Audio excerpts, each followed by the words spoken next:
Hey everyone, it's Lauren Lee, and I'm here today to review the Dynasty Warp Pro, and I'm going to break down the tech specs for you. So Brine offers 3 options when getting this stick. So you either have just the head, which is $175, which may seem expensive, but it comes completely strung. What you see is what you get. Or you can go with the complete stick, the head and the shaft.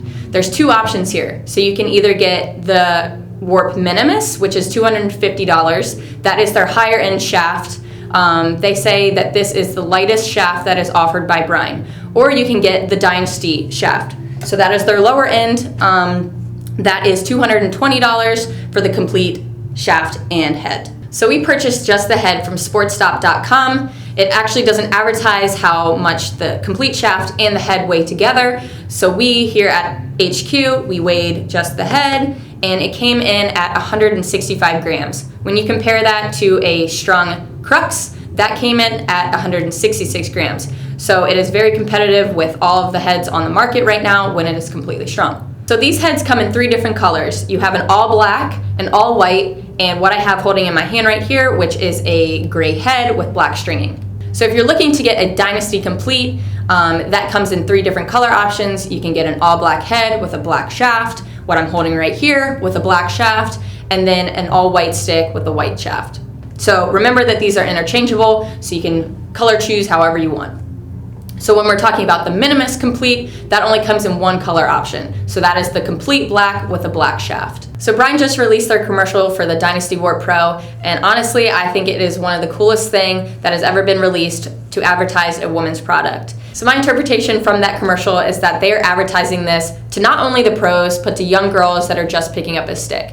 I think that this is a great marketing strategy for Brine, because when young girls are picking up a stick for the first time, their no stringing and no adjustment advertisement is something that young girls can pick up right away and continue using throughout their entire lacrosse career. I've had this stick for a few weeks now, so I'm going to talk to you about the on-field performance and some things I like and don't like about the Dynasty Warp Pro. So I think the overall look of the Warp is really sleek, and I like all the color options that are offered with it. The Warp offers a great pocket depth within the sweet spot, which I felt gave me a persistent and accurate shot. Now we're going to go into a few things that I dislike about the Dynasty Warp Pro. So the lack of customization that comes with the Dynasty Warp Pro is something that I definitely dislike. Everybody's different. Some people like a lot of whip, some people don't like whip at all. This is a huge issue for when you're buying the head because you cannot tweak it when you get it.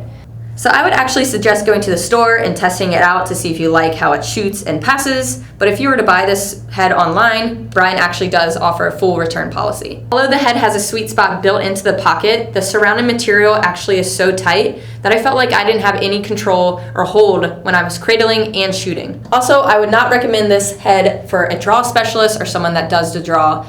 Like I said before, the material is so tight around the sweet spot, it is even more tight going down the throat of the head. This would serve as a huge disadvantage to someone that is trying to win the draw, because it would actually just pop out and you would have no hold on the ball. So going with some things that I would add to the Dynasty Warp Pro, just a few things that I think that would allow you to have some more control with the ball is maybe adding a U shooting string.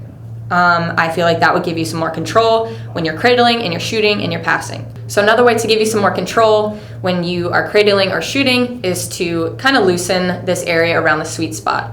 If this were to be more loose, it would allow the ball to sit more comfortably and consistently within the sweet spot. So overall, the Dynasty Warp Pro was super fun to play with. I really enjoyed these last few weeks getting to know this head.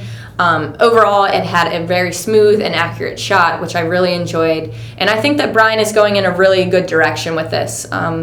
We talked about some things that they can improve on, but I really do love how they are advertising to the younger generations. So when girls pick this up, they're not going to have to change it because there's no stringing and no adjustments with it. So if you guys were to pick this up, tell me how you like it in the comments below. Hit that subscribe button, and we'll see you next time.